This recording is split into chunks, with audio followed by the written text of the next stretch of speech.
Greetings. The first step in learning how to exhale growl is in identifying your false chords, which are separate to the vocal cords that are used in normal speech. The false chords are known as the vestibular folds and are located above our vocal cords, which are also known as vocal folds.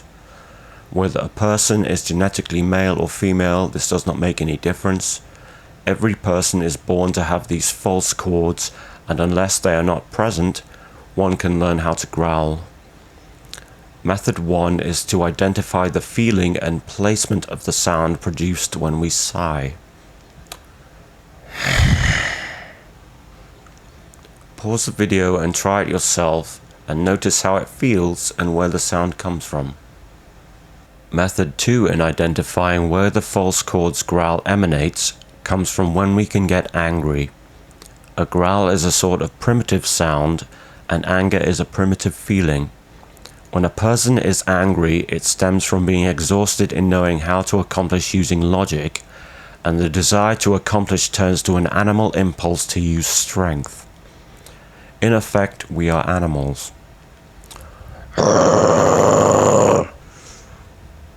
This utilizes the false chords.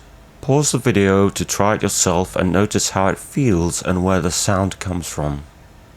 The last thing to mention is that when a person burps or belches, this sound also emanates from the false chords. It may not be a feeling that can be used in identifying the false chords, as the release of gaseous fumes is usually short and cannot be controlled as breathing can be.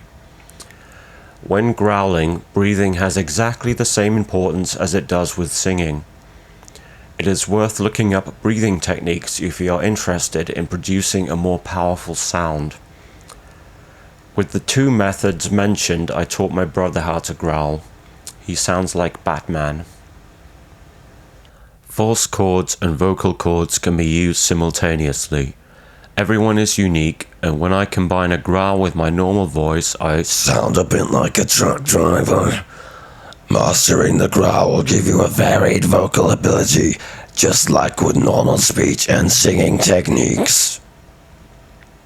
Once you can growl, there are other techniques that enhance the sound, such as tongue placement and lip positioning. There is a method of placing the tip of the tongue on the roof of the mouth where it curves upward from the gums. It makes a sound like this. Another method is like whistling. The sound of a growl can be channeled the same way to contour the sound. This is combined with the tongue placement.